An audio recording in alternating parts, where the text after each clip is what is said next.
And let's say that my figures are right in the 6 years. And maybe that might be the bottom. And that'd be terrific.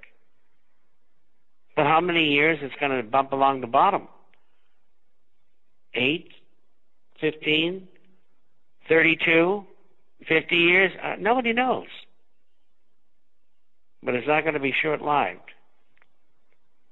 There's no massive migrations of wealthy people or people of moderate means coming into America. I mean, the only immigration we've seen is illegal, and the average person has a second or third grade education. So I don't think they're the people that can buy those homes. So the bottom line is this. It's terrible. And don't buy a home. Rent. No matter what the rents are. Rent. You got plenty of time to do it, you people in your 20s and 30s and 40s, even 50s.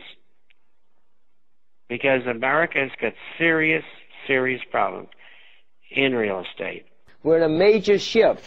For 30 years, Wall Street, the City of London, that's where the money and the glory was. That's finished. That's over. That's done.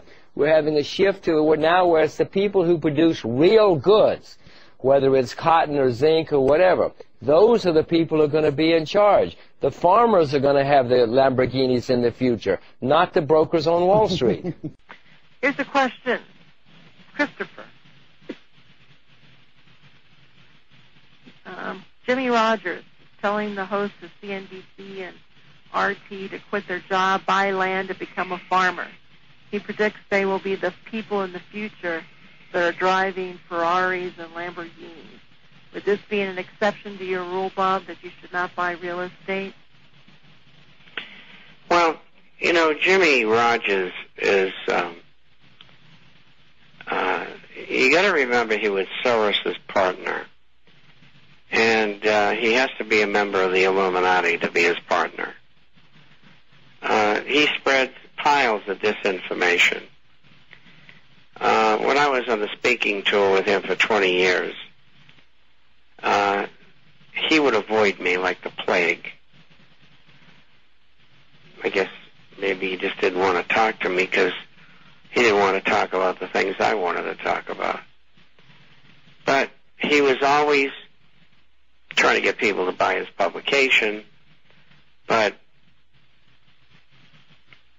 he was on both sides of everything, and he was never pro-gold or pro-silver. Never.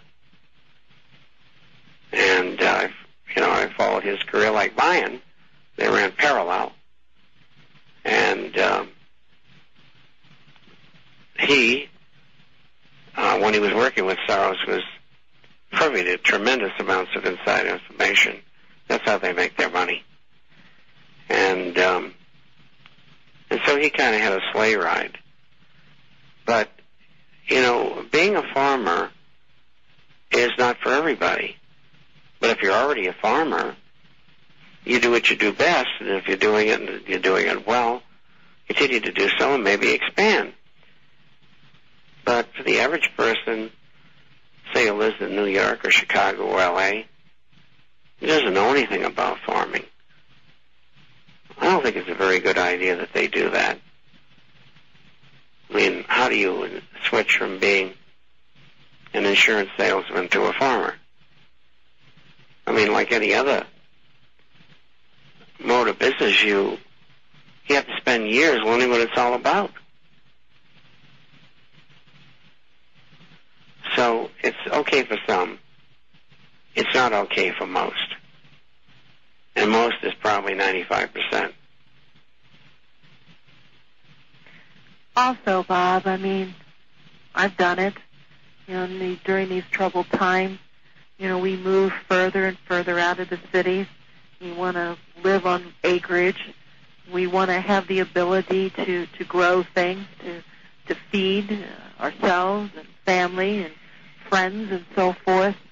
But lots of times people get caught up, and perhaps and depending on your age, all these things should play a role into whether something like that is suitable for you.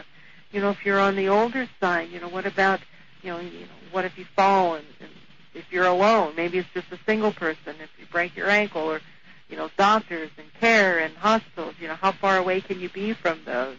And if that doesn't matter to you, you also have to look at, maybe are you too young to be so far out in the country that, you're spending, hundreds of dollars on gasoline to get into where you need to go and so forth. So really, and just like you said, it takes a lot of education and writing and learning about what you really want. I mean, those are big decisions when you're looking to go in and buy that type of property, invest that type of money. Because as you talked earlier about real estate, Bob, it's very difficult sometimes to liquidate your property. So you might buy it, and then you're really stuck with it if you find that it's not suitable for you. And, you talk about people leaving the country, and it's really the same thing. Again, we're back to that suitability factor, I want to interject something here.